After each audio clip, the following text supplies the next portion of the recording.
The next part of this is how to give a great research talk.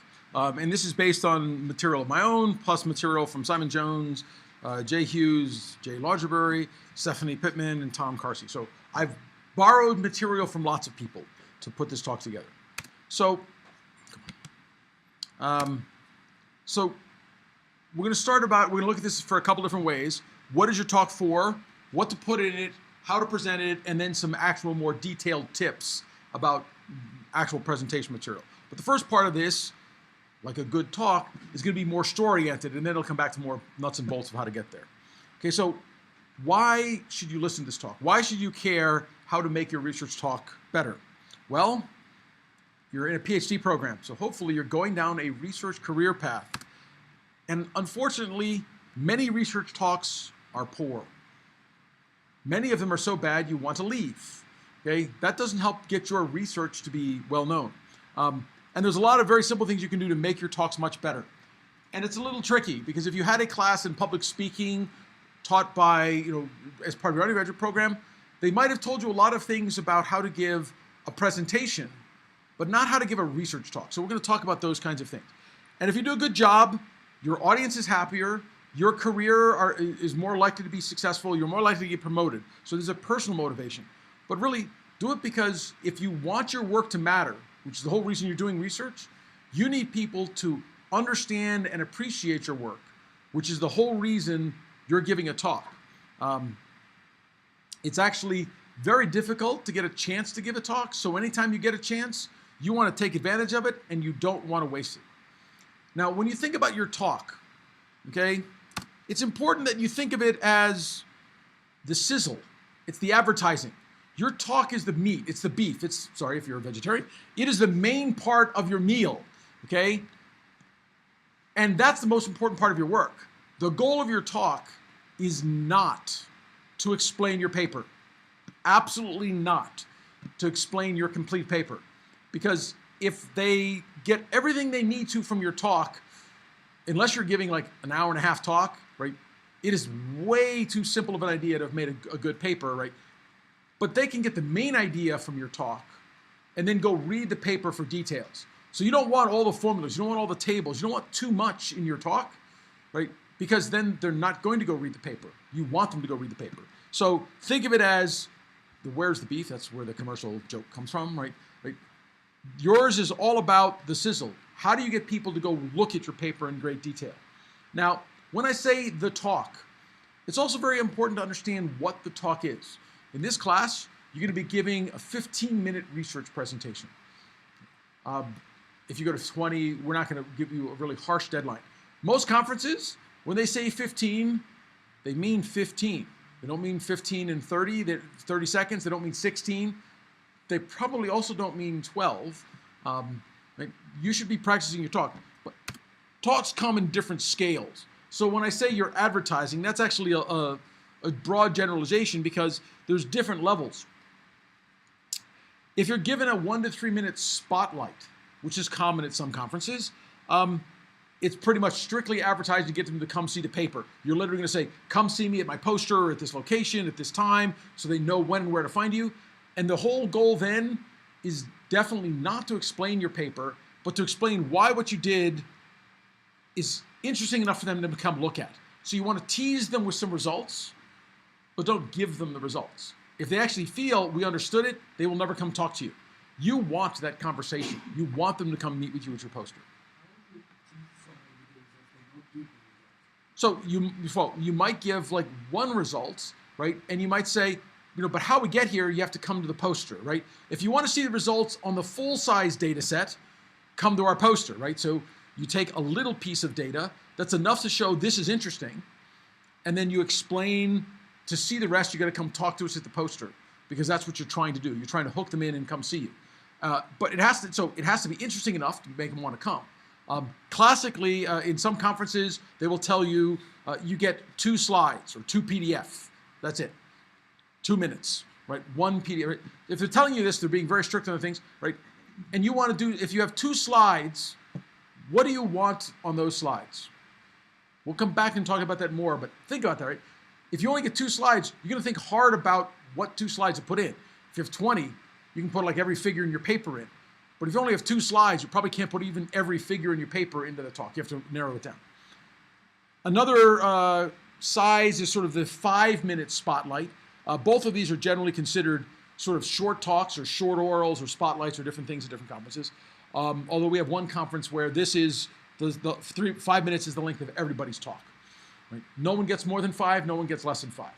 Okay? It's a very fast-paced, very fast-moving process. At that point, you're talking about why you're doing stuff and an overview of what's most important. So it's beyond just advertising. The why is sort of the advertising. Why is this important? Why you want to come see me? And then 1 or 2 things that are most important for them to do. And now you're to the point where in 5 minutes, in fact, one of the reasons we have a conference that has just 5 minutes is you can really get almost everything across in 5 minutes for lots of papers. Okay? If you want the details and the math, go look at the paper, but you can get across the key ideas. Slightly bigger talk and much more common is the sort of 10 to 12 to 15-minute range, where you're going to talk about why, what, and maybe a little bit what more of what's most important. So here's the most important thing, and now you can get the second and third most important things. And maybe even just a little bit of how. So how we evaluated it, how we computed it. But in 10 minutes, you can't get into everything about how, right? You can't possibly cover all the details of a 6 to 8 page paper. 20 minutes, you can actually get pretty much the core of the paper in there. So you're going to get why, what, how. Good thing in your talk, even if it's not in your paper, or maybe even better than because it's not in your paper, is how your system fails. So one of the goals of the talk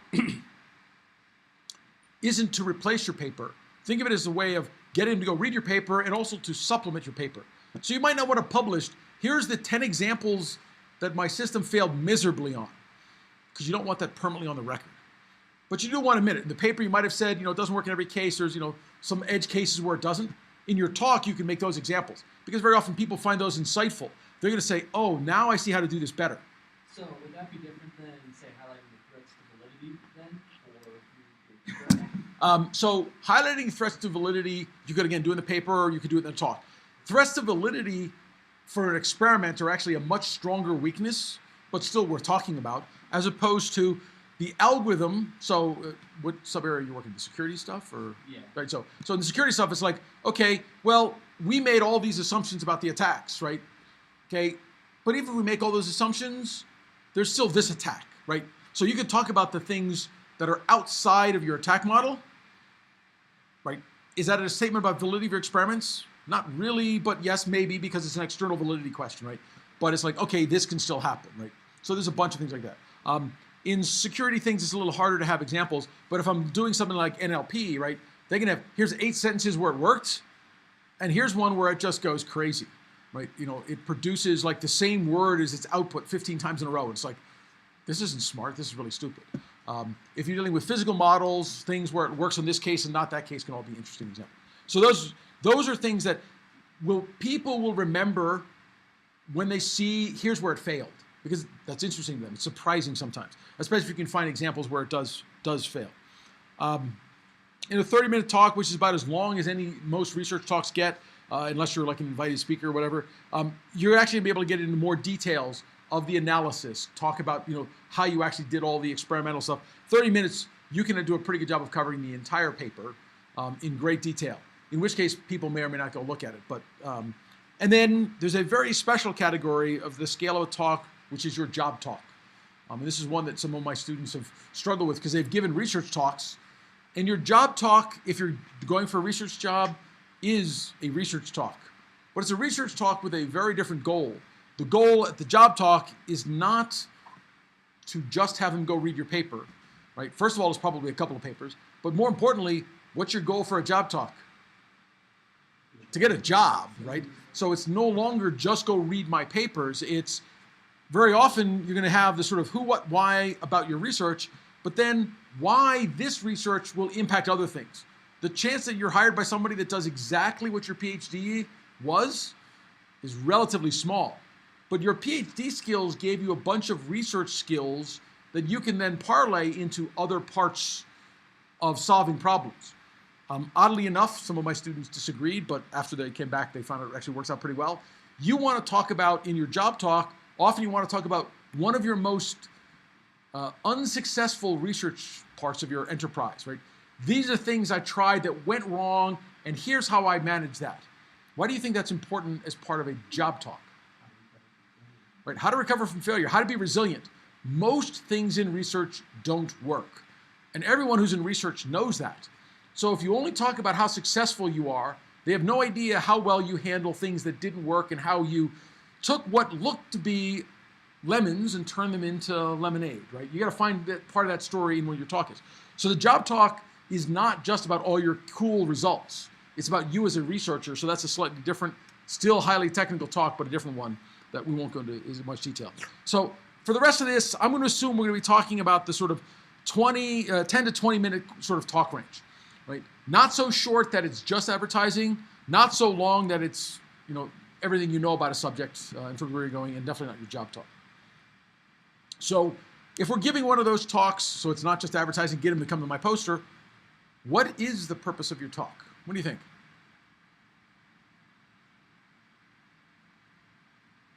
So I already gave you one. Part of it is to get them to so the things it's not, which I think I already covered, right? Some of these, right? The goal is not to present all the technical details. That would put almost everybody to sleep and probably wouldn't have enough time. It's not to tell them all you know about your topic. That would take even longer if you're giving a research talk, hopefully. And it's not to impress your audience with your brain power. This is not a talk to show you are super smart. It's okay if you have one slide in your talk that comes across as I am super smart and I can do all this other stuff, but no more than one slide in 1 minute on the really deep math stuff that proves you're super smart, because you want to get to the rest of your audience. So what is the goal of your talk? The goal of your talk is to give your audience an intuitive feel for your idea, okay? It's to make them foam at the mouth with eagerness to go read your paper, right? They want to say, this is so interesting, I have to go read this paper now. In fact, at our conference, you'll see lots of people at CVPR during the talk. For good talks, you can tell how good a talk is by how many people pulled up that paper during the talk, right? If the talk is not really good, no one cares, no one's looking up the paper, right? We can watch the data traffic and say, oh look, there's a good talk going on in that room because everyone's pulling down the paper. Sometimes you're doing that because you can't understand the person or their figures are unreadable. That's a different reason. But most of the time they're pulling down the papers because they're actually excited about the work. They want to learn more about it. They want to go do that right now. And oddly enough, so you want to engage them, excite them, provoke them. Provoke is sort of odd. In some areas, in many fields, there's almost two different camps. So sometimes your goal is to provoke a response, which is they're going to come challenge you. But if they care enough to challenge you, they care. You've made some progress, right? Now, you don't want them to think you're an idiot. If you're really stupid, they won't come bother you. Well, they might, but they won't do it for very long. The last thing is you really want to make them glad they came to your talk. You want them to walk away with something that says, this was a good investment of my 15 minutes, 20 minutes, whatever that is, right? Because if they don't think that, then even if they decide that for a second that they wanted to read your paper, they're not going to follow up, right? So it's not just to get them excited to read your paper, you really want them to follow up and do that. So your goal, notice none of these are to explain your work. None of these are to show your work significantly advances the state of the art. On the other hand, if you want to give your audience an eagerness to read the paper, if you show what we're going to do in this paper is something that helps you solve your problem better than the current way you solve your problem, they will care. If you solve a problem they don't care about better than anyone else, they won't care. Right? So it's not just the state of the art, it's how broad you make that. And we'll come back to that again when we get a little bit further. Okay, so your audience. The audience you might think you would like to have is the audience that has read all of your earlier papers. They thoroughly understand all of the relevant theory of whatever, Cartesian, closed, endomorphic, bifunctors, right? A bunch of random words put together, but or whatever your space is, right? They're all agog to hear your latest developments about your work. They are super excited. They are fresh, alert, and ready for action. And from very painful experience, I can tell you, if you're lucky enough to get that audience, you're actually not lucky. That audience is really small.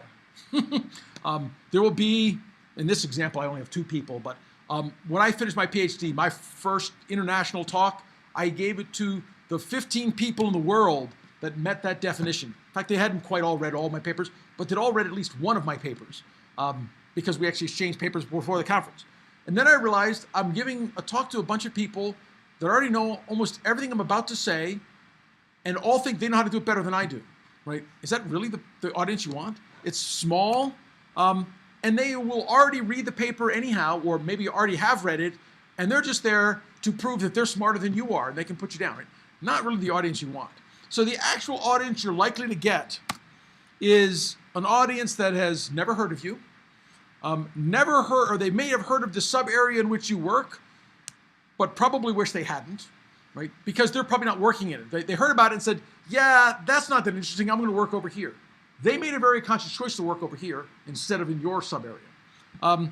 And they just had either breakfast or lunch, because most of your talks are first thing in the morning or first thing in the afternoon, right? They just had breakfast or lunch and they're ready for a doze, right? If you're lucky, you got them just after coffee break, right? Where they have sugar and caffeine and they're a little bit more awake. But most of the time, you know, your audience is out there, not particularly engaged, and your mission, and if you don't succeed, the rest of your talk sort of fails, is really to wake them to wake them up and make them glad they came to your talk, right? And if you can do that, if you can actually engage them in listening and wake them up, they are more likely to do this, right? If you go to a good conference, at a big conference, something like CVPR, our biggest conference, right? I don't know, there's 200 talks between the short ones and the long ones, workshops and whatever. I strive to go to 10. Not a whole lot more than 10, maybe 15. But I rarely go to more than 15 talks. Because after that, my mind is just a mush, right? I can't keep track of all the things. I will go to some conferences like WACV where there's shorter talks. I'll go to 20 or 30 because they're only 5-minute talks. And so I'm more willing to risk going to a bad 5-minute talk than going to a bad 20-minute talk. Because once you're in the middle of that crowd, right? If you're this person here, it doesn't matter how bad this talk is.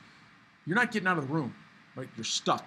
If you go into these talks, the chairs along the edges are always taken, right? Because everyone wants to be able to escape easily. But if you can get the audience engaged in what you're doing and wake them up, they actually will be happy because, look, this is a talk worth listening to, as opposed to, what else can I do while I'm stuck here? By far the easiest way to actively engage your audience is to tell them a story, okay? Don't give them just data. Tell them a story. We talked in the writing class weeks ago, right, about what makes a good story. Go back, review that. That's what makes a good talk, is some of the same things. What makes it a good story? You want to be using anecdotes, examples, details to highlight what's going on, not just here's the data. And unfortunately, Claudia, your story was not a story that most people were engaged in, right? But if you talked about, if you started yours with, right, so imagine you're a sonobuoy for the Navy. You're sitting out in the ocean, right, and you got to run off rechargeable batteries, right? You got to estimate how many messages, you can tell us a story that sets the context pretty quickly, and now we get the problem it's really trying to solve, right? Now, for your thesis committee, they might be all old hat. But if you're giving a talk at a conference, that's not old hat to everybody in the audience to make sure they understand where it's going. In 30 seconds, you can set a stage for the story that motivates for the rest of what they're going to do, and it'll make a whole lot more sense to them. And then as you go through your talk, you want to guide your audience through the story.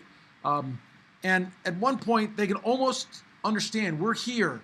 What's the next thing that's going to happen? They can anticipate where the story's going. That's a really good story. When you know what's going to happen on the screen next, you are extremely engaged. It seems odd because you're just like, well, but I already know what's going to happen. But that means you're listening enough to know what's going to happen. And then you got to add a little twist in there so it's not quite the same as going along with that. But, okay, so what do we put in overall to make your talk work?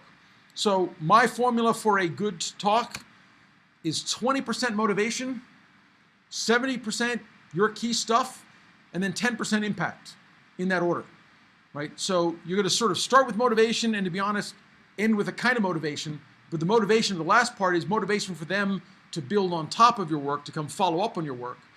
The motivation in the beginning is to get them to care enough about the problem that you can spend 70% of your time talking about your idea. And if you remember back to the writing thing, I think I have some slides later, I'll come back to that, right? Some of this is this idea of a crescendo, so you got to get them in, you got to get a hook, pull them in. Now that you've got them hooked, you can tell them the story and it can build on pieces, but at the very end, there's what I called back then the call to action. Well, your talk should end with a call to action. You know, if this is interesting, come see me afterwards. I have a poster here. the 5 people who really cared, you really want to meet, because they're people you might collaborate with, they're people that might build on your work and cite your work, all those reasons. You want to find who those people are. If there's 50 of them, even better. If you get 100, whatever. But if you don't ask for them to do something, they're likely to say, yeah, that was nice. Maybe later I'll look at it. As opposed to, let's come have a chat about it with coffee. So the impact you got, but you're not going to become the coffee if you don't have an impact statement to get them there. So some very basic structures. It doesn't matter how many things you have in your paper. If your paper has 8 great ideas, your talk, well, first of all, it's amazing you got a paper with 8 ideas, because most have 1, half, 2, whatever. 8 great ideas. So your basic rule for a talk, and you've probably heard this before, is you're going to tell them what you're going to tell them. It's part of the motivation. You're going to sort of summarize everything. In that motivation, you're going to get some way to get in those 1 to 3 points, because you're really trying to say, I'm motivating for point 1. I'm motivating for point 2. I'm motivating. You don't say it that way, but that's what your motivation has to hit. If you're going to cover 3 things in the talk, you got to motivate 3 things in the talk. To be honest, you don't. You can actually motivate 2 and give them a third for free. They're okay with that. But you got to motivate. If there's going to be more than 1, you want to motivate more than 1. And then when you're done, right, you're coming back and telling them what's the impact of what you said. So the old adage of tell them what you're going to say it, then tell them what you told them, is still sort of true. It's just slight variations on this. It's okay to build a little suspense somewhere in the middle, but absolutely do not give a scientific talk by trying to save the surprise for the end. Okay? That might work in TV dramas, but it doesn't work for a scientific audience. I will actually tell you that if you have not sort of piqued their interest in 15 seconds, and if you have not hooked them in 2 minutes, they're done. 2 minutes into the talk, they're either listening to the talk or they're off doing something else.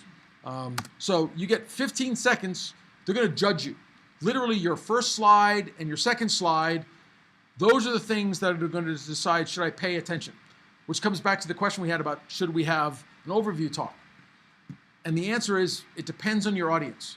If your audience is absolutely regimentedly used to seeing an overview talk, then in the first 2 minutes, they're using that to decide, is there anything in this talk I'm going to listen to? Right? And if not, I'm not. Then you include one. But I'll tell you that for most audiences, an overview slide does not help them decide whether or not they're going to listen to you. Especially if the overview talk is, I'm going to have my introduction, then I'm going to introduce my method, then I'm going to have my experimental results, and then I'm going to have discussion, right? If you can predict what that's going to have in it, it's not actually adding to the story, because that's not your story. That's like the chapter heading, the section headings of your paper. And if that looks like the section heading of everybody else's paper, they're not interested in that. What they really want to know is, why should I tune into this talk? What's in it for me? We may be altruistic as scientists, but almost every scientist in the room listening to your talk is trying to figure out, what's in it for me? Now, some of them are just interested in interesting problems, and that's okay. It may not solve their problem, but if you make the problem sound important enough and interesting enough, then I will care. Right? I will go to a talk on cancer, even though I'm not doing cancer research. Cancer is an important problem. Maybe there's some interesting thing there. But if I can describe a worthwhile advance that will help me do my research work, I'm definitely going to that talk, right? Because I want to do my work better. So that's where relating it back to the problem. So in my view, your motivation should end with, or aim to end with, the 1-sentence story, the bare bones 1-sentence story that we talked about when we're talking about writing, right? Where somebody, something, right? Our character needed something because, but, so, and finally, right? And if you think about a good motivation, that 1-sentence story can motivate them to care about the rest of your talk. Right? It's not something you write on the slide, but think about making sure you hit that. And I wanted to come back to this because as I finished reading many of your survey papers, many of you are desperately struggling to try and find a story. Or maybe you just don't care about the story. I can't tell because it came across as the same. Either you tried hard and failed, or you just didn't care about a story. But I will tell you that if you want your papers published, if you want your talks remembered, you need that story. And if you still are struggling with the story for your paper, send me an email. We can talk a little bit about it, right? I can spin stories, but I don't want to tell your story. You've got to figure out a way to do it. But if you come back to trying to write some sentences like this, you will struggle with it. But after you finally get it, you will then have a story that sort of works. Okay? And the story can be, as I said, literal. I was talking about Claudia's potential story of a sono boy that's got to run out, the ocean forever, right? Well, that's our character. It's the boy. It needed to run for a long period of time on just solar power because it's in the middle of the ocean and no one's going to stop by and feed it and give it whatever. But the battery charge circuitries don't do a very good job of understanding how much charge do I have left, so how much work can I put out, okay? So we started looking at how to make better LFP modeling algorithms so that our sonobuoys can last 20% longer, right? One sentence covers motivation to final, here's what we're gonna finish off by the end of our talk, right? Fill in that template for your own papers and try different ones. That was just one. It could be a completely different model that has nothing to do with that. So it can be, the character can be LFP models are limited because they don't have a good way of handling hysteresis because they have a very simple state model. So we can build a better state model. Your character can be your problem. Many different ways of looking at it. My recommendation is when you're trying to figure out the story, try 2 or 3 and then talk to some people other than you. Right? So talking to yourself about this is not the best way to analyze the story. You may think that is so clever, this is great. And you talk to some other people and they're like, yeah, no, I don't get it. Okay? Unfortunately, talking to your office mates, if they're in the same field, is fine. Talking to your office mate, if they're just happen to be in the cubicle next to you and they do something completely different, may or may not work. Talking to friends and family, unless you're giving a talk to friends and family, probably isn't going to cut it. So one of the problems Claudia faces, none of us are her technical audience. I would expect everyone at her conference knows more about circuits for batteries than most of us, right? So even though I said it's not your ideal audience, there's your expected audience, and then there's the audience you happen to get from random other technical folks, which is, for some places, the audience you'd expect, but not always. So trying to come up with this good story, despite the fact that it's hard, is also why it's so valuable. Because if you go to a conference and you go to 10 talks, I would say on average 1 has a reasonable story.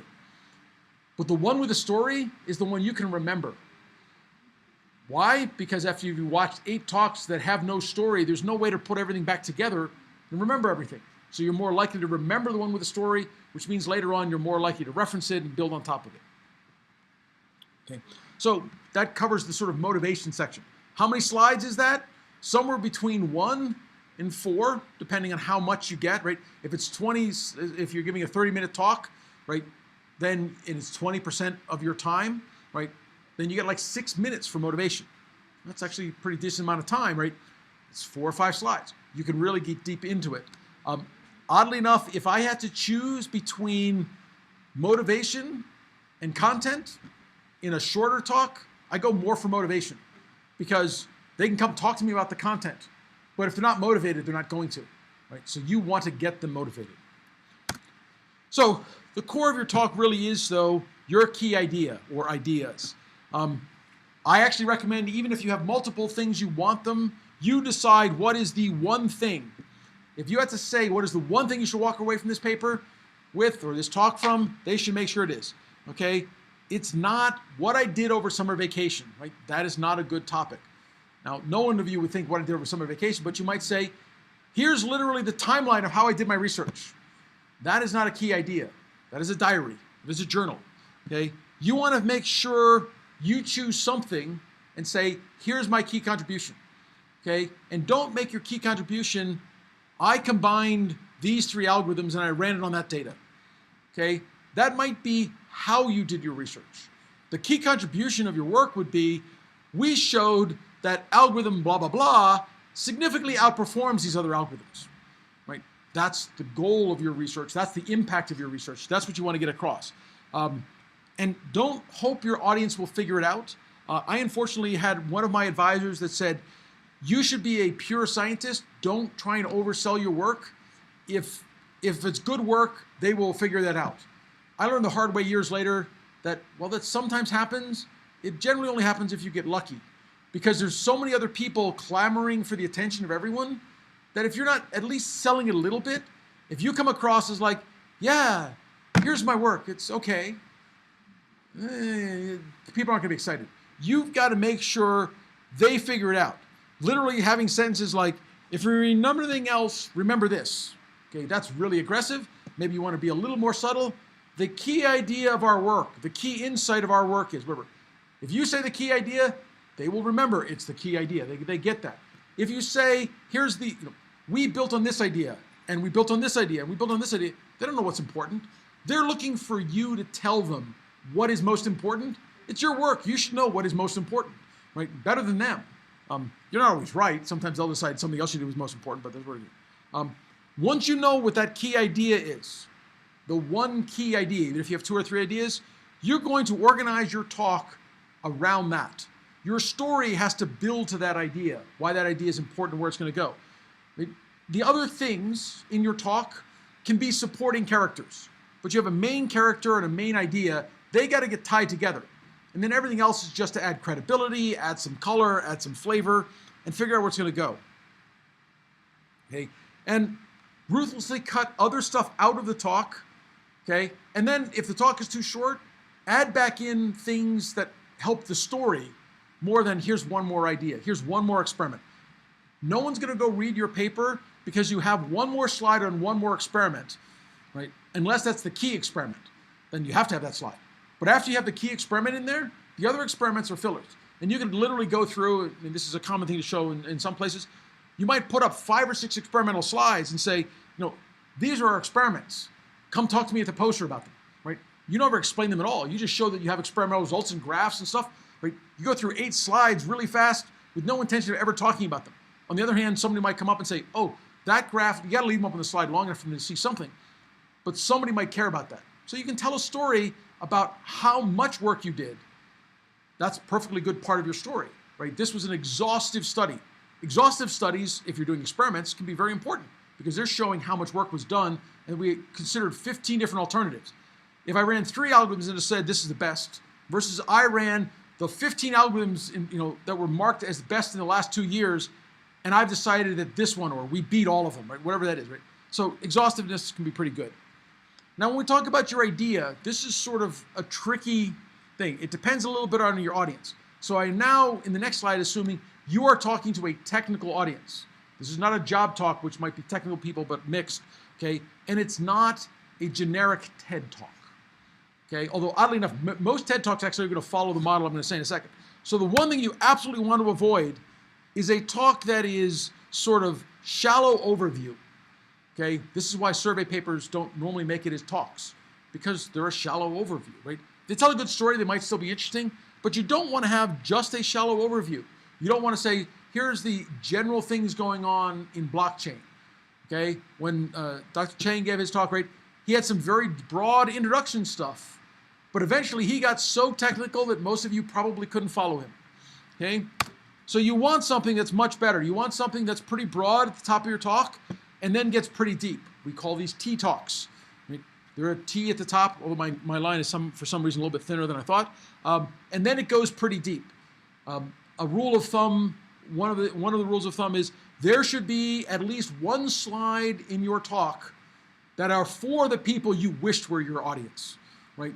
Because they have to respect you and show that you went really deep and there's something really good going on. But there shouldn't be more than 3, right? If you're in the 10 to 15 to 30 minute talk frame, right? Most of the talk is for most of the audience. The audience will say, it's okay if I didn't understand everything, I got to go learn more. That's okay. If you've motivated, I will care. So you want to quickly get to the chase and get to the technical meat, okay? The best is Oscar. We already met this, right? You want to start with a broad funnel. Motivate me that there's this big problem. Narrow it down to the problem you can actually solve. Talk deeply about that for a little while. And then at the end, broaden it back out to the impact to make sure everyone gets connected. So as we had in your paper, that's the same as it is in your talk. The difference is here you're going to do it as a story in your talk, not in the paper, which oddly enough means you have to do it a little bit differently because people can't go look at references to find credibility. You can put some in your slides, but it's a little bit different. So as you're doing this, your main weapons are examples and stories.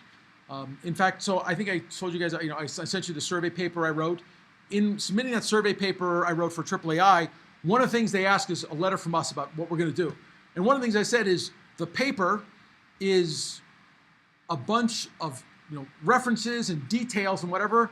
The talk will be radically different. It will be pictures and examples and stories because they already have the paper to go read. I'm not trying to replicate the paper. Think of it that way, right? The paper has all of the stuff that you want printed forever. The goal of the talk is to have stories and examples that make them care enough to go look at that. Right? Not to say, well, I don't need to look at it. I've already seen enough. It's not quite for me. You want stories and examples. So you want to use those to motivate the work, to convey the basic intuition. You want to illustrate the ideas in action. You want to be able to show the extreme cases where it works and where it doesn't, and to highlight some of its shortcomings. And if you're trying to do a talk and you're struggling between what do I put in? When time is short, omit the details, not the examples. Right? People will remember the examples more than they are likely to remember the details. And if they like the example, they will go look up the details. Right? They're probably not going to go look up the example. Now, the last thing about examples, and this is a tricky balance. In your paper, you had some examples. I would recommend your talk include a couple of those examples. But your talk should have a bunch of examples that are not in the paper, because that's way more interesting to people because they're already going to see those in the paper. But if you spend, as we will sometime do, a couple of hours making a really nice teaser figure, use it, right? The teaser figure was there for a reason. It lets you tell a story around it and work into your paper. It's not like don't reuse it. But if later on I'm going to have some examples, choose ones that you didn't make into the paper, right? Because they also then get to see, oh, look, here's all these other cases when they also read the paper. So that is nice to put in. So, but if you have to skip your choice between a page of math and 2 more examples, go for the examples every time. Unless you're at a math conference, then you want math examples. It might still work out. Okay, so now what to leave out. So actually, why don't we go ahead and take a break now? Because I keep looking at that clock and thinking it's like 5:30, but it says 11:30 and it's actually 6:17. So come back by 6:25.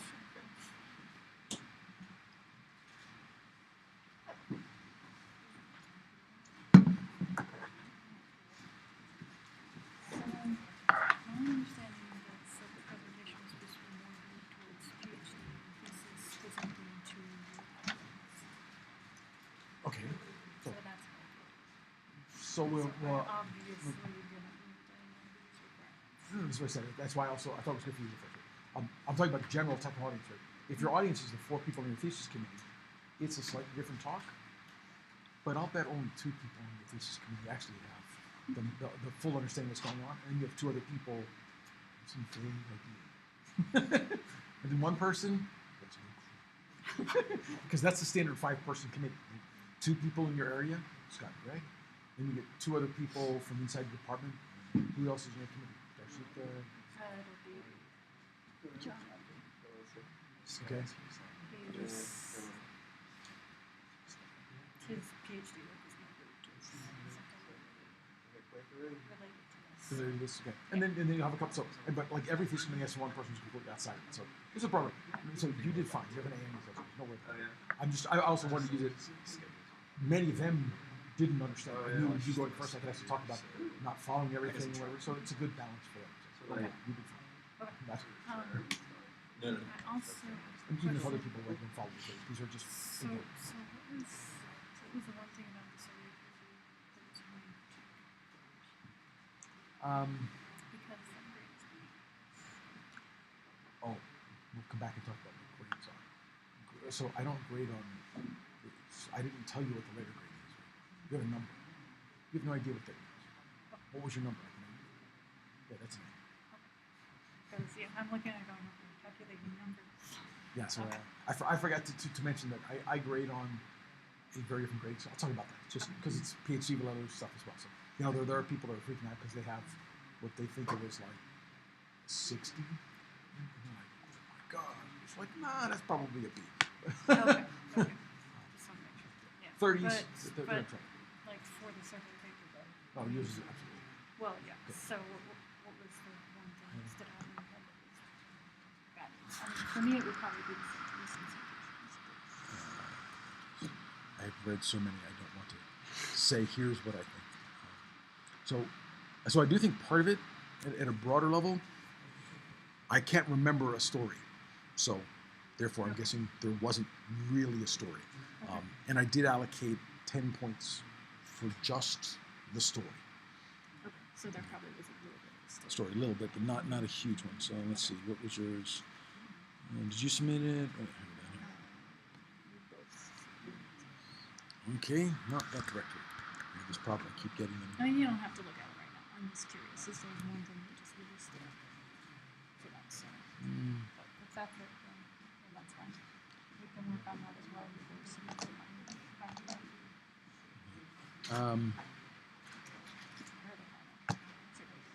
So let's see what I had in my high-level comment.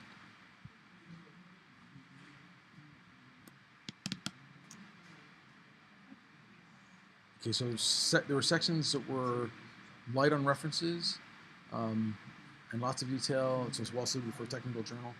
So there are parts of it, and this is harder for me to know. It's like how much of this is extremely well-known material. So you go for paragraphs with no citations, right? Is that like background material? Okay, so I also have to tell you that the approach I took to this was we have to get this submitted.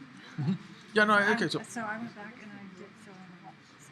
okay, yeah. So that was the other bigger comment. And so it's like, and then there were minor things, but no. So that was an A, right? So, But the story.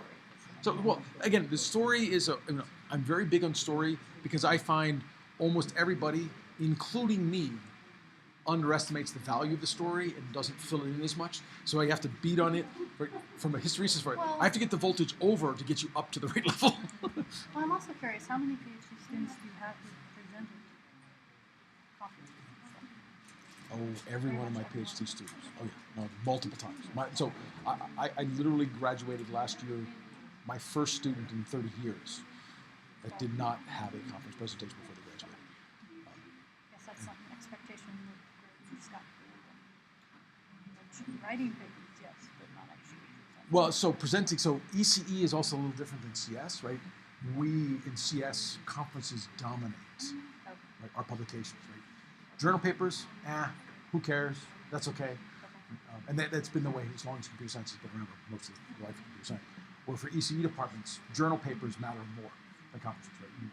It's their tenure criterion, like heavily weight conferences, and not so much journals. So it might not be. Or sorry, heavyweight journals and not so much conferences. So it may not be as much. But, No, that's what this is what they say. so in terms of your department's visibility, the more talks you give at well-attended, high-ranked conferences, the more visibility you get, right? So, Yeah. Okay. All right, thank you. Yep. And the graduate school does have travel funding you can apply for if you get to talk into a conference, even if your advisor doesn't. Well, so one of my colleagues was working summer. She was doing like 4 different conference papers on stuff that we worked on together. I mean, she kind of did her thing in my talks. Put together. So I know she's doing like multiple papers. So I can also tell you that the more of the leading conferences you get to talk to, the significantly better your job outcomes are. Because Well, and potential funding for potential funding, right? So yeah. So those most of the funding O&R people will be at those conferences, right? They're looking and they're evaluating people, and once if you're giving good enough talks and high enough caliber venues, right? I literally will have people from agencies come and say, "That's really interesting work. We should talk about how you can apply it." Like, I'm doing a project now that we Well, that's started, kind of the right? goal, Right, you know. and that's the goal. So whether you're geared towards getting a job when you graduate, or you're getting geared towards connections for your academia. research, right? Either way, right? But part of it is networking and having those people know who you are, right? Lots of people will read the journals. So, and I don't know how fast the turnaround in journals are for ECE, but CS journals have this huge range. Some answer in 6 months, so you show up in about a year, 9 months or a year. Others, it's like 2 years. By the time that happens, it's a little bit too late. So. Okay, thanks. Just a quick question. So are you going to tell us when the corrections will be, like when our peer review? Yeah. So I'll talk about that in grading just next. So All right. I'm gonna pull up.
Sorry, say again? Is that fine if after the class I ask for your hope and question about the paper? So after class, if it's not too long, but Yeah. right, if many people want to stop after class, it'll be a little bit longer.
So, well, hello world that writes to a file so you can show me you can download data.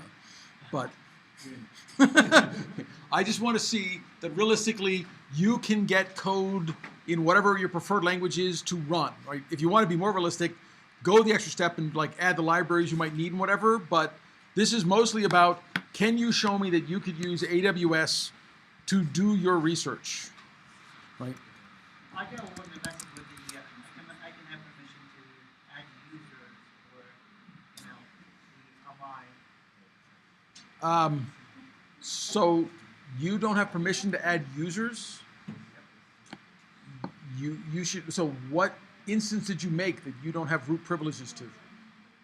Or did you forget to sudo before you add users? I mean, before I do the instance, Oh, before, yeah, you can't add users to an instance until the instance exists. That happens because you need to go to, let's have, I found it online, you need to go to a file where instead of saying that it permissions to be restricted, you need to change them to unique. Okay, well, you, File, I don't remember, a nano bash file or something like that, where you need to change the permissions from restricted to unique. That it should be, I found it online. Okay. Paste the- and so if you run into very technical details, you can send me email. I mean, I have some time tomorrow. I'll try and answer an email. We'll see where it goes. But, so a couple of things that I forgot to talk about when I started because I just jumped right into the talk stuff. A couple of people ask about the papers. So first of all, like what was the rubric for grading? So here's the rubric I use when assigning points. Now within the rubric, I had pretty much I look at it and say, okay, well, I didn't like count up how many writing errors you had. It was just sort of a vague feel, right? But if there were like 20 things per page, you lost points, lots of points in style and grammar. If there's one or two, you didn't lose too much. The two things that I had at the top, the story and the comparative analysis, are where lots of people lost lots of points. Right? Not everyone, but lots of people really didn't have a story. It was like reading an annotated bibliography, and I think I made this comment last week, right? If every paragraph is completely independent of everything else, right, and it talks about one paper, that's not a good survey paper. A paragraph should compare and contrast multiple related papers, right? They might have something different about them, but they also have something in common about them. And finding that commonality is part of what makes the survey. The story, and I actually went back and changed. I hadn't actually assigned the grades until I was done because I wanted to sort of see where things were going. The story, when I really wanted to see a story that tied to your hierarchy or your decomposition and told me the story about it, there were actually a couple of people who had like charts, but they didn't use them at all, but they still told a pretty good story. I gave you points for telling me a story that had nothing to do with your hierarchy. as long as it was a really good story. Part of what makes a story work is what's called flow between topics. If I'm in one paragraph, a story somehow relates this to the next thing, even if they're not very related. But you can only sustain a story of here's one paper, here's another paper, here's another paper. After about 3 times, with you not telling me how they're connected, you lose the story. It's just really hard to keep it going. But as you go to work in your final draft, the final draft, so you're going to have a week from today. I'll give you until next week. I'm actually not even that terribly worried about, right, if it takes you 2 weeks. Some of you also lost lots of points because yours were very inadequate, right? The smallest one had 2 references. I'm sorry, 2 doesn't work when you were told 30, right? If your thing was only 3 or 4 pages, you know it was just like, but you had a deadline, right? It's more important to me that you actually do a good job on this. I don't want to give you a low grade just so you turn it in. If you say I need an extra week because you have a reason, you're out sick, something happened, some other class is kicking your butt, whatever's going on, let me know. We can work something out. You're not going to get full credit, but it might not be the same as turning in such a bad paper that you're not going to do well. The other thing, I grade on a curve, so none of you know what the number you got means as a letter. I apologize for those of you who are used to looking at numbers and saying, I'm going to compute a percentage. But in none of my classes do I work on the broken, archaic model of 90 to 100 is an A, 80 to 90 is a B, right? I will have another talk sometime later about why that is a horrible model for grades and why I don't use it. It's unfortunately the dominant model for grades, so most of you are confused. Anything above a 30 is passing, right? Percent, right? So this was first of all, it was out of 90, not out of 100, so you'd have to do the other funky math. And I'd say anybody who got a 60, you're in the B range, right? Because that's sort of 50 to 60 is sort of in the B range when I work on stuff, right?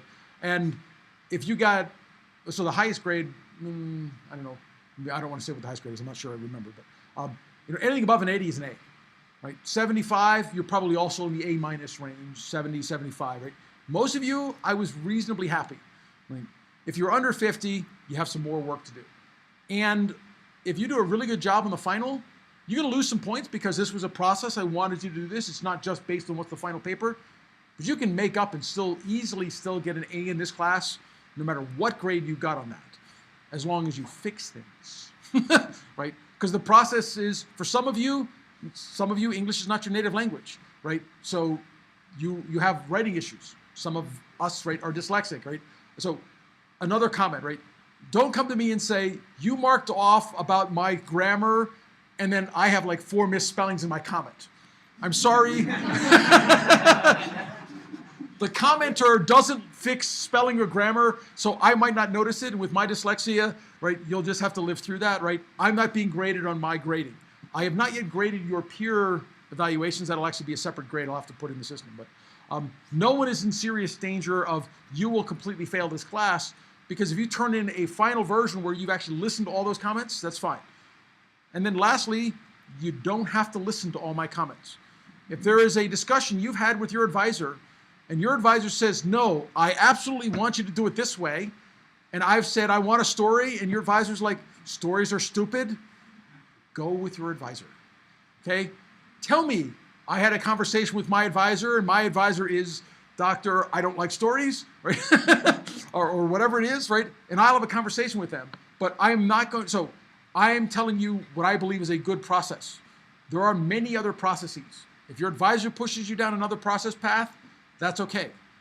For some of you who changed because of your advisor, from my first story was going here, and my advisor said, no, thou shalt not go here. You shall go here, right? So draft 1 to draft 2 is a radical change. Obviously, you didn't get any feedback on what draft 2 was doing, because draft 1 was going over here. I gave you feedback on that, and you switched completely. I understand that, and I will be taking some of that in consideration with grading. Right? The goal of this class is not to penalize you with grades, but there is a workload that I do expect of you. So the only way to do badly is to not do the work. Right? If you do the work and you show me you put in the effort, you'll do fine. So the grade I gave you reflects this sort of paper rubric, but it doesn't show how much you improve from 1 to 2 to the final. And that last improvement is by far the most important thing. Are you really doing a good job of that? I didn't get to read journals this week, so I didn't actually get to see what people are struggling with the AWS, right? If you're struggling with AWS, how many people are still struggling with the AWS assignment? Because I think I had to do like Wednesday. I haven't started? Okay.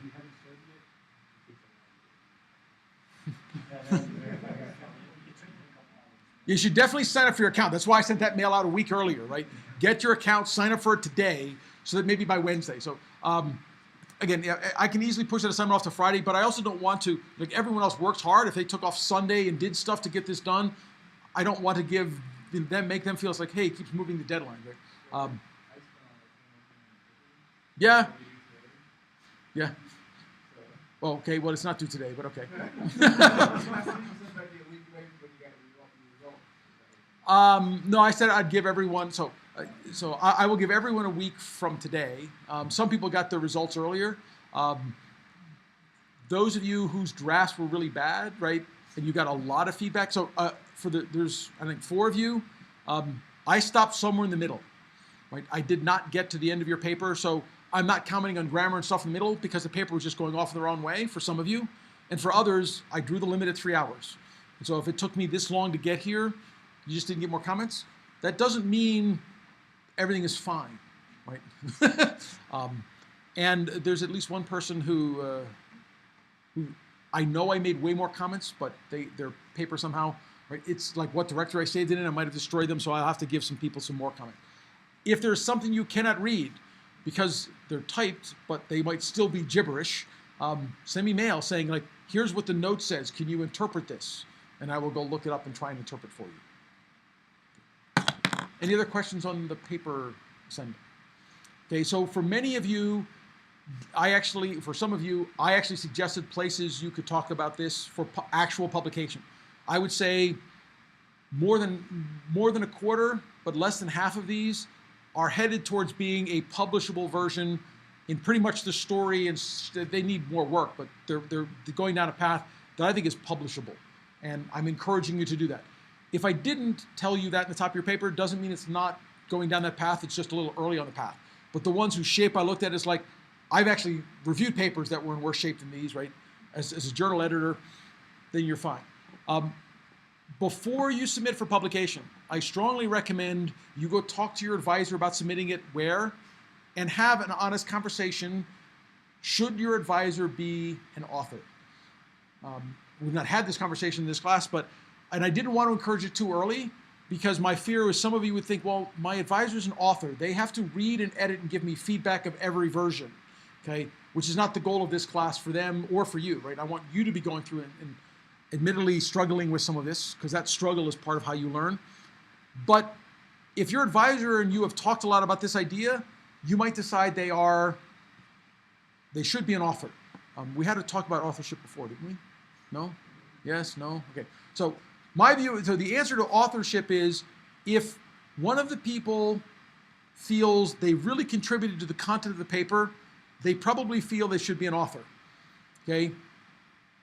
If one of the people feels another person really contributed to the paper, they should probably still be an author even if they don't think they did. My first, well, not my first paper, but one of the papers with my advisor when I was a PhD student, right, I wanted to put his name on it for 2 reasons. We were submitting it to a journal. His name is big, mine small. Journals see names. That helps. But the other, which I told him, was we were having a discussion on the particular day. I remembered it very vividly, and I told him the story of like I was going down a path, and with those couple of comments on that day, you completely redirected me, and because of that, this paper exists. If you hadn't given me those insights, I wouldn't be here. Therefore, you were a major contributor. He's like, I don't even remember the day. It's like, blah, blah, blah. Okay, yeah, I vaguely remember. Fine, you're an author, right? Right? That's up to you. You and your advisor can have a conversation whether or not he or she has contributed. But I will warn you, it's difficult if you say they're not an author and you are. I was telling Mark another story from this when I was a student. When I was a first faculty member, a couple of my first students, I strongly encouraged them to publish their survey paper, because I made them all do a survey paper, without me as an author. And actually 2 of them, but when the first one of them went out, it was too late for the others, came back from an interview one of the people called me to talk about her, this particular person as a candidate, and was worried that she was egotistical because she had published her paper without me as, and is like, you know, does she have this problem working with other people that she published a paper without you? Like, your advisor, why? And it's like, because she wrote the paper. I didn't write it. I mean, why would I be an author? But it is very uncommon for students to publish much work without their advisor. So just think about that in a broader sense. I'm not telling you what to do, but after that, I started being far more discussive with my students. To be honest, I worked more on their papers so that I felt I was adding enough value to be an author, but I was also an author on most of their papers because I learned my lesson. If this person had not actually known me well enough to call me, but had made the same in their head, oh, this is a headstrong person that doesn't want to work with other people and wants to take all the credit for themselves, they're not a good fit for our group, it could have been a horrible outcome for her career, right? Because I felt I didn't want to put my name on her paper, right? So sort of be a little careful where that goes, but we got way off. Any questions about your paper, where you're going? Talk about it with your advisor. If you want to submit it to a journal, a couple of people have asked me, like, what conferences can I submit this to? There are very few conferences that look for survey papers, at least good ones, right? So it's tough. Workshops at some conferences, you can sometimes get away with a survey paper. But the other thing you might be able to do, which I didn't mention, but I thought of when I was answering some emails from one of the conferences I'm running, if you've done a really good survey, you might be able to basically use it to say, I want to give a tutorial. Tutorial and surveys are not exactly the same, but they're sometimes related. If I wanted to give a tutorial, or if Claudia wanted to give a tutorial on a conference on these sort of battery models, right? A survey paper of all these battery models becomes a great tutorial because you're really saying, here's this work and this work and this work. It's not about your work. It's about an overview of some area of the field. And lots of conferences have calls for tutorials. Okay, now it may be tough because your name may have very little recognition depending on how they do the reviewing. But one way to do that is to talk with your advisor and say, one of my students did this, let's do a joint tutorial. I'll do most of the work. You can give like 10 or 15 minutes worth of slides, or I did like half an hour, but the survey paper, right, becomes a natural extension as a way of doing that. So if you're looking a way of, can I turn that into something of value, you can submit it to a journal for publication and submit it to a conference as sort of a tutorial, then you might be able to get two things out of that basis of work. Okay, so now back to what to leave out of your talk. So first thing, skip the outline of my talk. Unless the talk is more than 30 minutes, in which case you need it because people need to figure out where they are on the roadmap. But a slide that says, here's the background, here's the systems, the shortcoming, all of this is super well known, okay? This is the equivalent of the paragraph at the end of your introduction that says, in section 2, we'll do our methods. In section 3, we'll talk about our experiment. People know what sections are going to show up in your paper. That's only interesting if the paper is super long and you have lots of sections that people aren't expecting. But in general, this is not going to do it. So don't have an outline of your talk. It conveys nearly zero information at the start of your talk. And since you really only have 2 minutes before your audience goes on, don't lose them. Don't spend 2 minutes with the outline. If you want to have an outline slide, put it about 4 minutes into the talk where you've finished the intro and the motivation, and you say, now here's where I'm going to talk about. I'm going to talk about these 3 things, right, about my research, and then we'll get to the end. So you can still have one of these slides, just not in the beginning. And if it's greater than 30 minutes, you can put some signpost points. I do this for very long talks where I sort of like gray out the stuff we've covered and where we're going to be. Those slides are up for only a couple seconds just so people get a feel for what's going on. That's useful in a talk that has 2 or 3 very different things because people will tune in around. Okay? Another dreadful slide, the related work slide. Okay? Just don't do it. Okay? That doesn't mean, however, you don't talk about related work, but you don't want to present related work. You absolutely must know the related work. You have to be able to ready respond to it. You have to acknowledge co-authors. You have a title slide, you do some of that. Precursors as you go along. So the right way to work in prior work is on a slide where you've done X that would have cited in your paragraph, right? This work builds on person ABC, cite on that slide in little texts, ABCs, right? So you want to give people proper credit, okay? Everyone in the audience really came to your talk hoping they'd hear their name, right? You built on my work, I feel really good about that. That work is interesting to me. So if you built on people's work, you want to cite them, you want to give them credit. Just don't spend a lot of time on it. Because the only people who will really care are the people who, as soon as you say the name and conference, they know everything about their own paper. So you don't have to go too deep. And the best way to do it is to sort of praise them. So, X does some very interesting, X does very interesting work that does Y. I've extended it to do Z, right?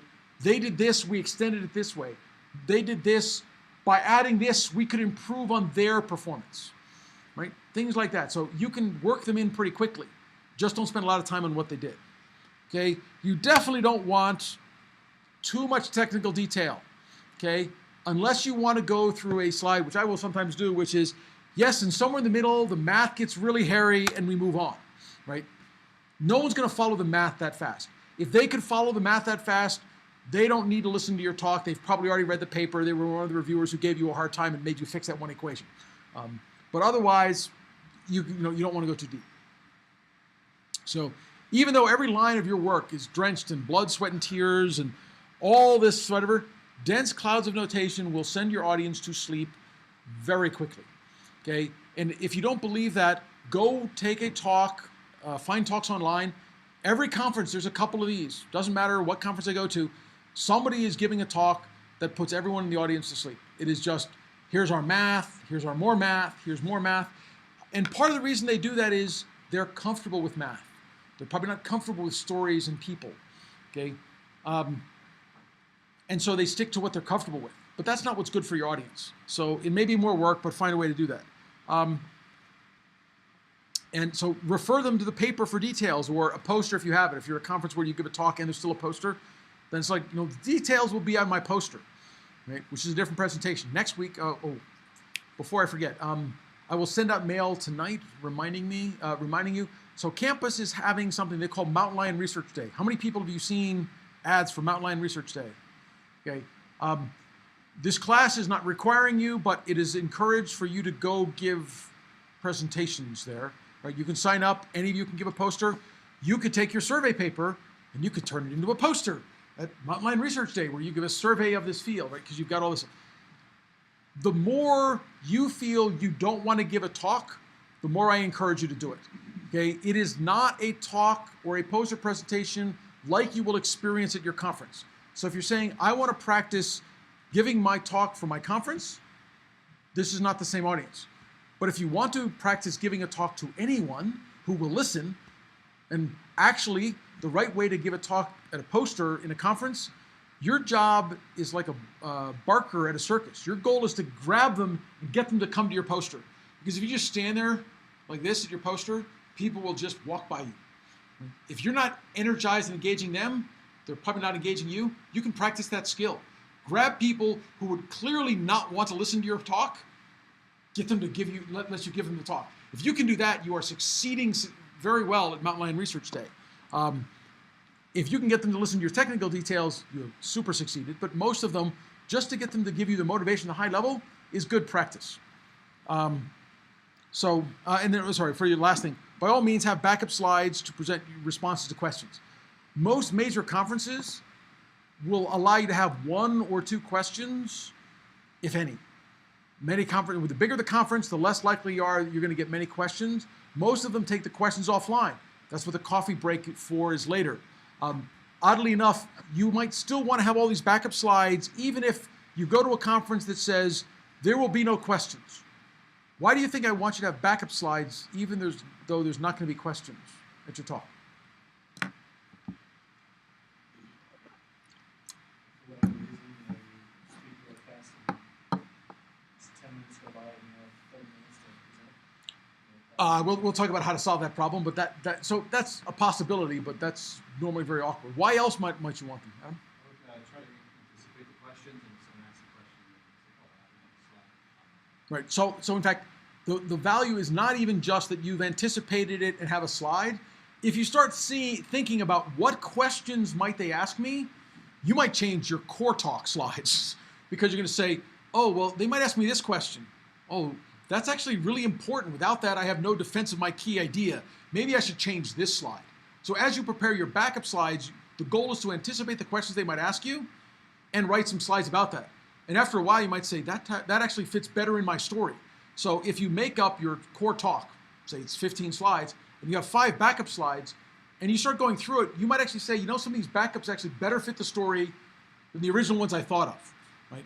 Because until you go through it a couple times, you don't really see how that flows. So that's the other advantage of making the backup slides. And then finally, there's another, which is, let's say you actually gave the talk. There's no questions. You go out to the coffee break, and somebody says, wow, that was great. I have a question, right? If that question requires math, symbols, or a figure for you to explain, napkinning it at the coffee counter is really hard. Pulling out your laptop or your tablet and saying, oh yeah, here, let me just walk you through what this answer is, right? Makes you look very prepared for what's going on. So the backup slides, even if you're never going to use them in the talk, can make the talk better and can be used for questions outside of the talk. So definitely go for some. Okay, so presenting your talk.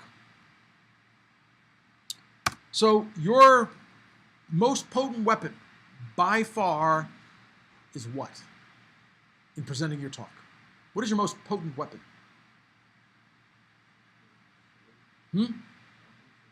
Samples and stories, those are important, but even more important, knowing your stuff, that's an important thing, but your most important weapon is enthusiasm. If you have energy and enthusiasm, your audience wants to listen. They want to go along. So one of the things I have developed, did I ever tell the stories like when I started and wanted to be a professor? Because this enthusiasm thing is something, I was a very timid kid. I grew up on a farm. I had like 2 friends. Like the closest person my age was more than a mile away. I didn't interact with lots of people for a long period of time except for my siblings. And I was very shy. It was very hard for me to learn to talk. But I decided in 6th grade I wanted to be a professor. So I actually went in 8th grade, 7th grade, I went to the local university and I talked to professors. What does it take? And I was a timid kid. One of the things they told me is you have to be able to speak in front of people. So I went and studied, how do I do this? It took me quite a while to be able to speak, but learning to be loud, right? I actually now, my wife routinely says, indoor voice. And I say, but that is my indoor voice, right? I'm a professor. Indoors is where I talk, right? But learning to have that energy and enthusiasm and being passionate is something you can practice, right? Many people, students think, right, I love being in front of people. I am still nervous, right? I don't like giving talks. One of the great things about having all my students have to go give the talks is they have to give the talks. I would rather not be the one in front of the audience, right? But you've practiced that. But if you're enthusiastic, if you bring energy to the presentation, I quickly learn 2 things. People find my talks somewhat interesting, even when I'm just blabbling on. And I'm less nervous. I take all of my nervous energy and I turn it into vocal energy and gesture energy, right? And so I am less afraid because I get to get rid of all my excess energy. And that was one of the practice things I went. So find a way to be exuberant, loud, moving around and have energy. If you don't seem excited, if you talk in a complete monotone, in a very calm way, your audience is probably not going to get excited. If you have mastered the voice that will put everyone to sleep, they're probably not going to care about your work, right? You've got to find a way to get that out. And so to get the dynamic variations in your talk, to go up and down in pitch, all of that kind of stuff is oddly enough something you can easily practice. Right? Because it's not about what you say, it's about how you say it. And as you can get that, it'll wake them up. It makes them, enthusiasm makes people dramatically more receptive to the ideas you're hearing because it seems important and energetic. Most people who are enthusiastic have something that you want to hear that gets you going. You don't want to go quite as far as a used car salesman level of energy and enthusiasm, but it might not hurt in the beginning for you to go that far. In my public speaking class, they actually made us randomly walk up to people in New York and try and convince them of something while on camera. Right? And this was in the 1980s. It was scary and petrifying. But to try and convince something, of somebody. Right? And they would like the topic would be like you pull out a random card from a list. It was tough. But after you do it about 12 times, one, you become less scared, and two, you quickly learn that people in New York respond to happy energy because they don't get much of it. So if you can do something that seems energetic and happy, they're buying in. They're going to talk to you for a couple of minutes, and you can get someplace. Okay. Depending on whose talks you see about your slides, they will tell you that you want to write your slides the night before. Ideas will occur to you during your conference and assess, so you want to make everything super fresh. You want to update your slides until the last possible moment. Okay? And this is advice that I actually, so as I told you, I borrowed material from other people, right? This is advice I was told. This is advice that I found in at least 3 things on how to give good scientific presentations. And I can tell you that I think it's a horrible idea, but I do it all the time. Professors who've been doing it for a long time, I can write the talk the night before because I know a lot, and mostly because I put it off until the last possible moment, right? So I'm writing the talk on the flight, on the way there, because I haven't written it yet, and I have to give it tomorrow, so I have to do something. That's not why I should do it. That's why I did it, but it's not what I should do. You do want it to be fresh, okay? So you do want your talk to be absolutely fresh in your mind. You don't want to have written your talk a month ago and then try and give it today, right? You probably have forgotten stuff. But I will actually tell you the most effective techniques I will talk about, which we'll come back to later, actually involve writing your talk more than a month in advance, okay? And then using the appropriate gap to bring back the energy, but to get it all down. So do review it the day before. If you are really want to relate to your conference, for your talk to literally refer to the talk that happened before you is perfectly fine. It doesn't have to be in your slides if it's actually related. If you had to put it in your slides and make it related, it doesn't belong in your talk because it's not tied to your key idea. Either something you heard this morning is tied to your key idea and you can relate it to what's already on your slides as you talk, or it's not. So don't worry about tying it to things. You can find a way to do that. Okay, technology. So depending on your conference, borrow a laser pointer, but avoid using it. In fact, the best reason to borrow a laser pointer is most of them have wireless slide changers built into them. That's what you're looking for. If you're actually at a conference and everyone else is using a laser pointer, and you cannot touch the laptop, and I've been at conferences, especially DoD ones, where like all of the slides are due 3 days ahead of time, they're on somebody else's computer and you can't touch it, then you want a laser pointer because it's the only way to interact with it. But anything you can do to be able to get to use the mouse is way better, right? And it's funny is, and I run conferences and lots of people don't ask about it. They're like, well, where's the laser pointer? It's like, use the mouse. They're like, wow, that's such a great idea. It's like, you're giving a talk. Haven't you learned this already? But okay. Even better if you don't need to point. We'll talk a little bit about animation a little bit. If you use animation effectively, especially if you're not going to be able to have a pointer, then if one thing moves on the screen, your eyes will look at that thing that moved. That's the equivalent of having a pointer because it's the only thing that moved, right?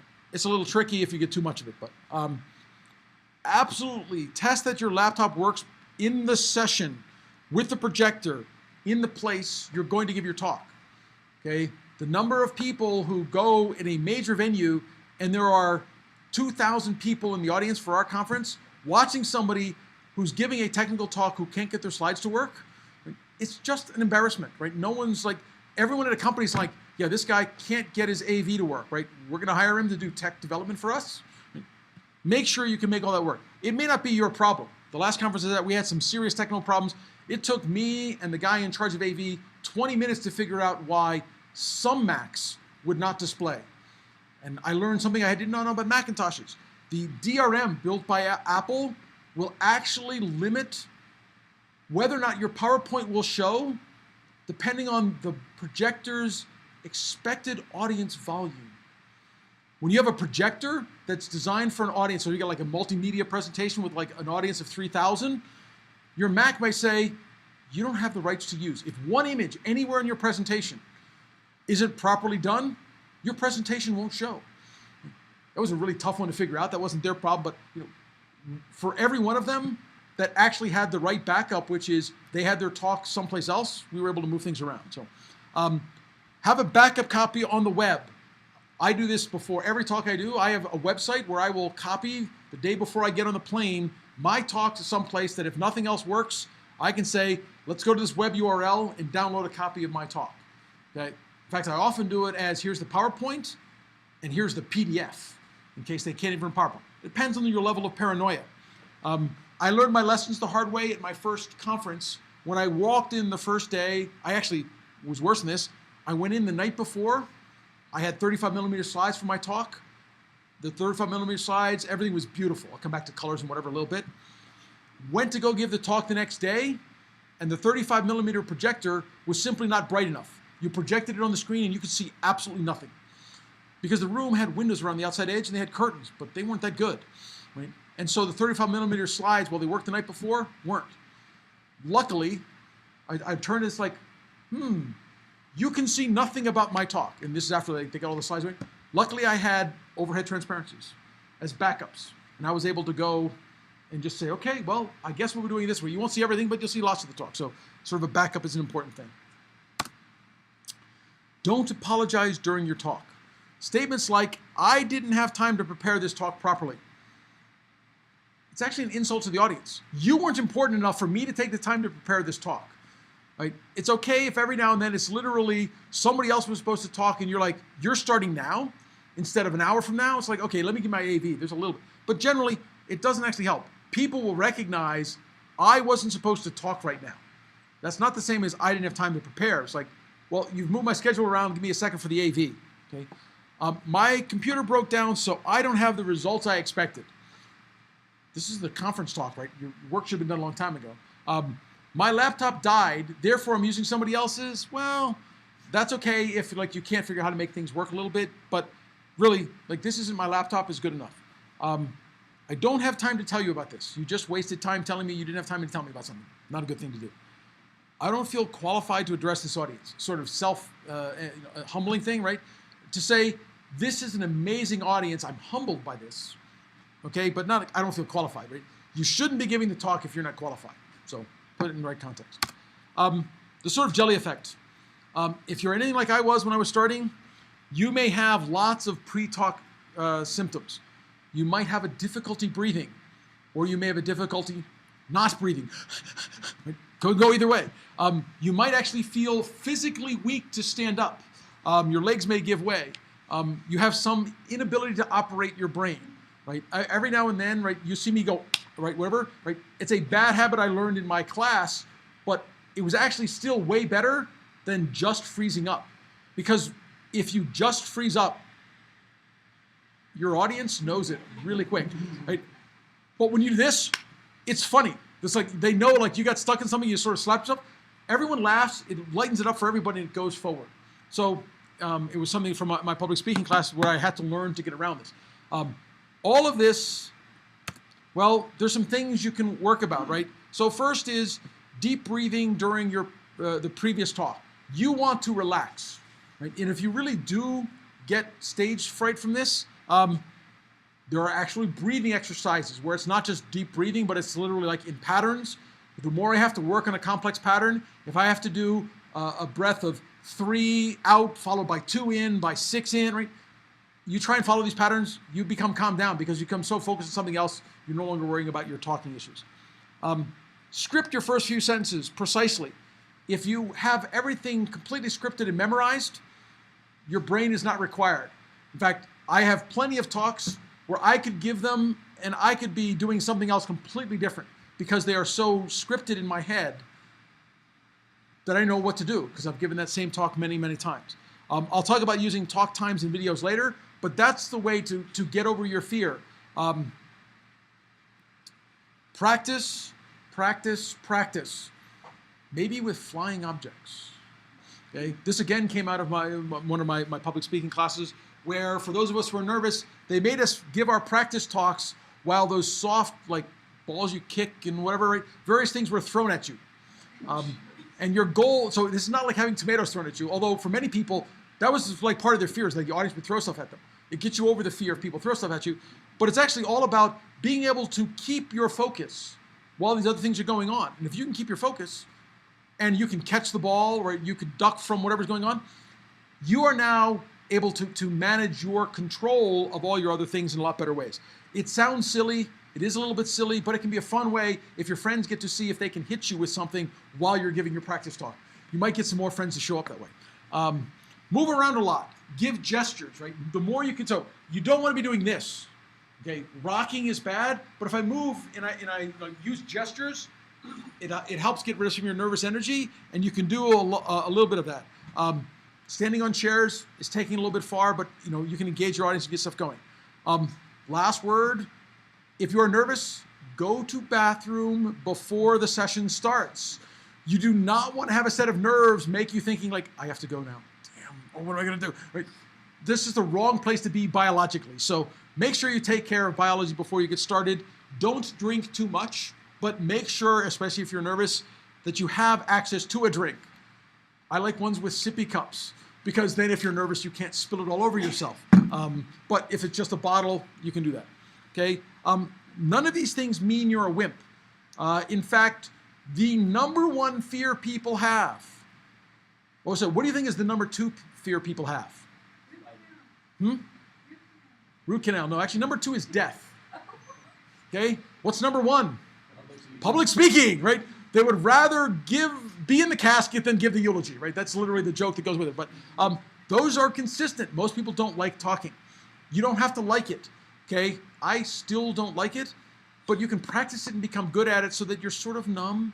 You're just going through it and you're going out, and don't worry too much about it, right? So all of this goes much better the more prepared you are. If you anticipate everything can go wrong and you practice, you've handled it, you've got your backup, you've got your 30mm slides, it probably won't work. You've got it on a laptop, you've got it on a USB stick, it's on the web, you've got your extra laser pointer, something goes wrong. You have all those things, right? You spend time focusing on those, you're not spending time worrying. But by far the most important thing is to practice until you are comfortable, right? So some things about your actual talk. You want to be seen and you want to be heard. You don't want to turn around this way, right? Lots of students do it. You feel more comfortable looking at the screen, okay? And if your laptop's in the back of the room, which some of the DoD guys I work with do, right? You have no choice. The only place the content is on the screen. But in almost every conference you're going to be at, you can have this. Your content is here, right? And if you don't know about this mode, right, called presenter mode in PowerPoint, not only can I see what's on the screen, I can see what's next, okay? And the nice thing about that is, one, I don't have to, oh no, it's gonna break my video. I don't have to guess about what's next. If I'm trying to tell a story now to what comes next, the fact that I can see what's next makes it easier to make sure the story flows. Because I can make the transition before I put it up on the slide, wait 8 seconds while the audience reads faster than I do, and then try and react to what I just saw, right? Learn this technology piece and get it down, so that will help.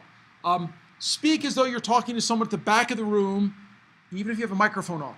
Part of what we had to do to practice, to learn to project our voice, was we had to be in the gym, and our partners had to hear us over basketball practice, right? So you learn to project your voice. It's really not that hard. It's not a function of physical size, although I'm a little bit heavier, right? It's not that. You practice it, you learn to project your voice. Make eye contact. Choose somebody in the audience, okay? Speak to him or her. Even better if you can find somebody in the audience who's a head nodder.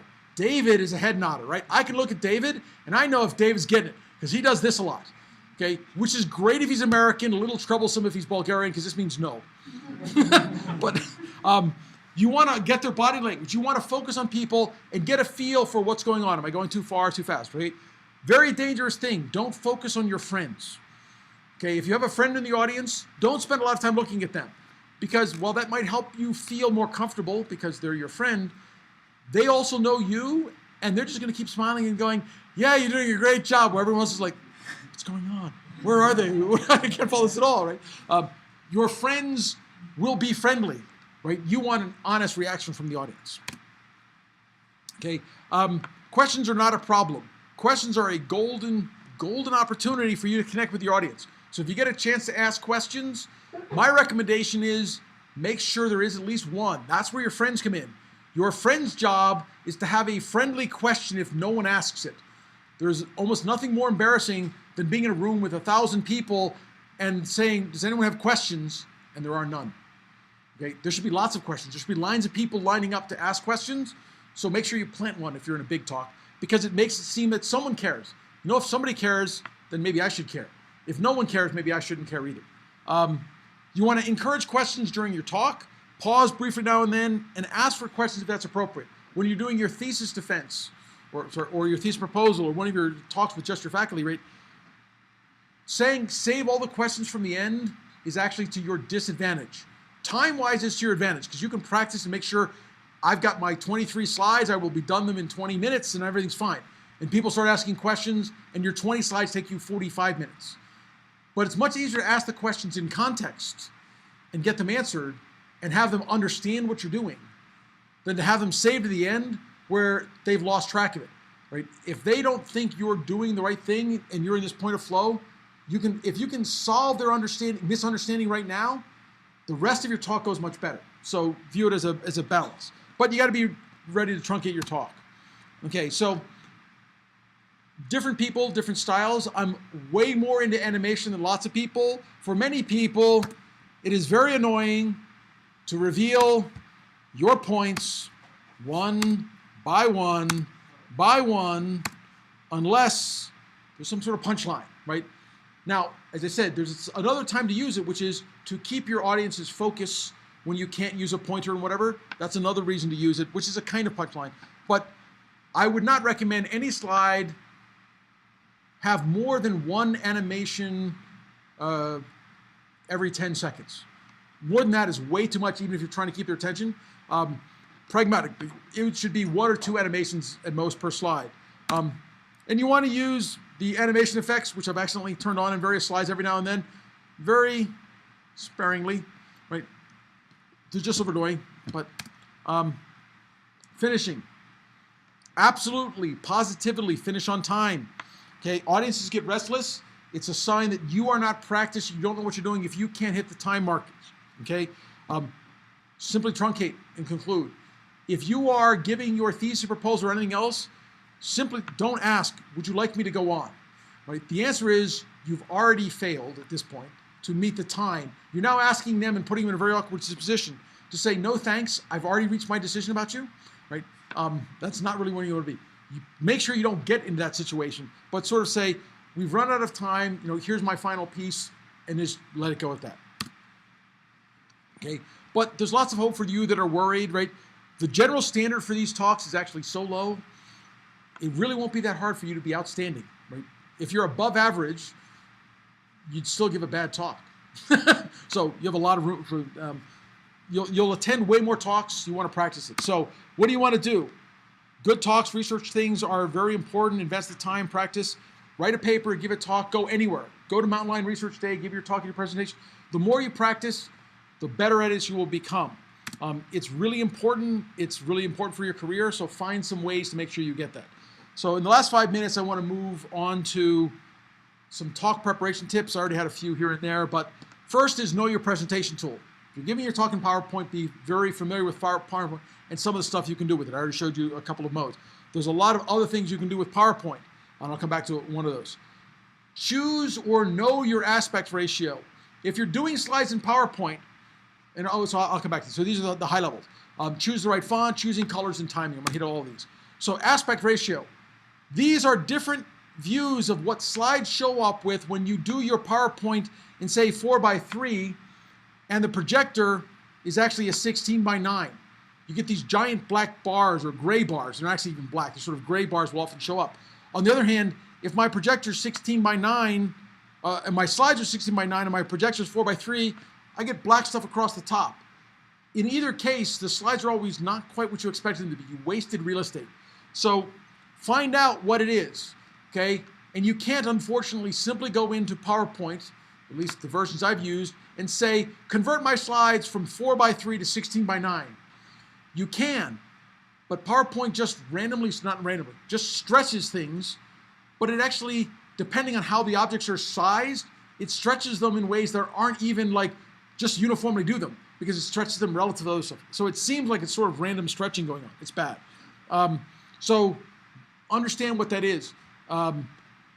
Bring your own converters for HDMI, VGA, right? It's very unprofessional and sometimes very disastrous when you show up and you say, oh, my laptop has micro HDMI, right? Can you please hook it up to the projector? And they're like, no, right? Very often companies will tell you, you can have VGA, you'll have HDMI. My recommendation is bring your own adapters. My bag is full of adapters for every kind of thing because I'm just so tired of people not having what you need. Test well before your talk. Surprisingly, things that work fine with your projector here at school, you go to a conference that's got 8 projectors daisy chained together or has some weird projector, and your laptop will refuse to sync with it. And of course, it will be the first time you've ever seen this right before your talk. So go, almost all places have a chance to put them together. Top font sizes, 18 point, absolutely the minimum I would ever recommend for a talk. 36 point is good. For those in the back row, the 20 point is actually not 20. I don't know what happened to it. All of these are probably readable in this room, right? But this room is small for a conference. Conference auditoriums go back, right? The rule I like to tell of my students for talks is half the age of the oldest audience member or 1/2 the distance to the screen in feet.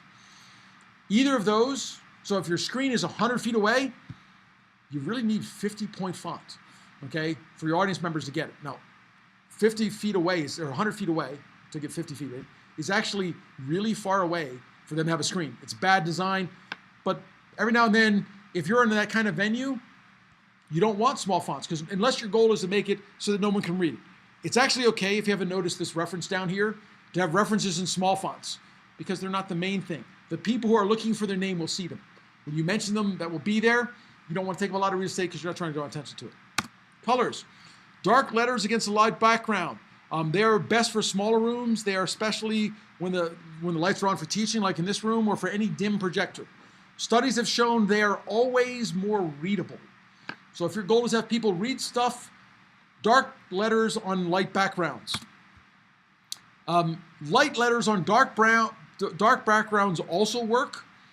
And if you're in the graphics field, so like SIGGRAPH, they actually like this. That's why my first slides were in 35mm slides with light letters on dark backgrounds. I learned from these professional graphics people, and then the room wasn't bright enough for it to work. So that's the problem you get. But the perceived colors, why do theaters use dark backgrounds and whatever? Colors look better, the story is better immersed and whatever. Colors always look different on your screen. These two on a projector look relatively similar. They look radically different on my screen. And how many of you have noticed the completely unreadable dark text on a dark background, right? You can't get there, right? So timing. The shorter your talk, the more important it is you have your timing down very tight. If you're, for anything less than 10 minutes, I recommend your slides move without you, or you actually just record a video of them. You have practiced them to the point where all the timing will go on automatically. The more nervous you are, the more useful that will happen, as long as you're not going to be interrupted, okay? It seems very awkward at first, but if your talks will go on no matter what happens, when you get that awkward pause and your whatever, when the slides change, you're going to struggle to keep up. It's actually much less noticeable to the audience than if you stand there and then you get far behind. So it's better to fix it. As I said, good to practice with some distractions, having tossing things. If you recorded video with narration and practice it, you can actually listen to yourself as a way of practicing to get the timing down and help you memorize the story. Reading the story and trying to memorize it is hard. Listening to it, most of you have songs that you know all the lyrics to, although you couldn't remember the lyrics if the song wasn't playing.